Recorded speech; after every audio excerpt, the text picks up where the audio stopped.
Welcome to lecture number 24. This is topic 3.9, the Constitution. The theme is politics and power. The objective is explain the continuities and changes in the structure and functions of the government with the ratification of the Constitution. We'll look at what the government was like before with the Articles of Confederation, and then what it was like after with the Constitution, what stayed the same and what changed from one government to the other. There's only one key concept, and it says the delegates in the states participated in the Constitutional Convention that created a limited but dynamic central government, embodying federalism and providing for a separation of powers between its three branches. One of the things that remain the same is that both of these governments were built upon popular sovereignty.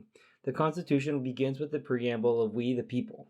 That is a significant phrase in the Constitution because it is automatically given the power to the people.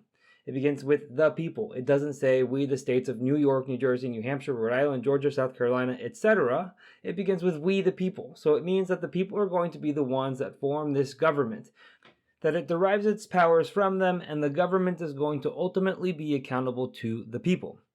Something else that is similar to the Articles of Confederation is that there was still a sense of limited government. The way that the Constitution provided that limited government was through checks and balances. The separation of powers assured restraint on government. The Articles of Confederation didn't have checks and balances because they really didn't have separate branches. It created a limited government by limiting the amount of power it gave to the national government. In the central government, they only had a legislature, a president of the legislature, and no judiciary. But it wasn't divided as much as it was here in the Constitution, primarily because they didn't have as much power to divide. Another way the Constitution was committed to limited government was through the adoption of the Bill of Rights. It protected individual liberties in an enumerated and explicit manner. It forbade the government from creating certain laws that would infringe upon individual liberties, and those liberties are listed out in those first 10 amendments.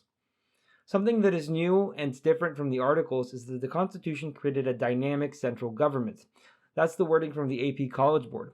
Dynamic in this sense means that it can grow when it needs to. So the necessary and proper clause in Article 1 of the Constitution, when it's describing the powers of Congress, leaves the opportunity for expansion of power as needed.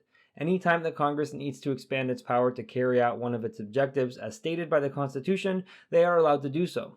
That's going to be used over time to where the power of the federal government is going to grow and grow to where it is today.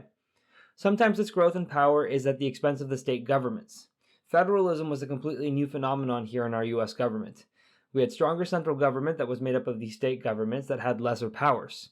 The power structure here maintained the importance of states in certain issues, but in most cases the federal government was supreme. It is also explicitly listed in the Constitution in the Supremacy Clause.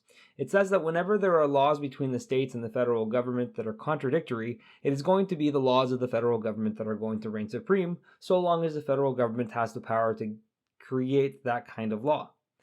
There are some laws that the federal government cannot create because some types of laws are reserved to the states. Alright, we have a very short recap for today because it is a very short lecture. It is the Constitution created a federalist system with protections against abuses of power. Thank you for watching. If you would like to watch the next lecture, you can click on the video link on the screen. And if you are looking for more practice to help you on the AP exam, you can visit APUSHslides.com. I wish you the very best in all of your studying and look forward to seeing you back on the next lecture.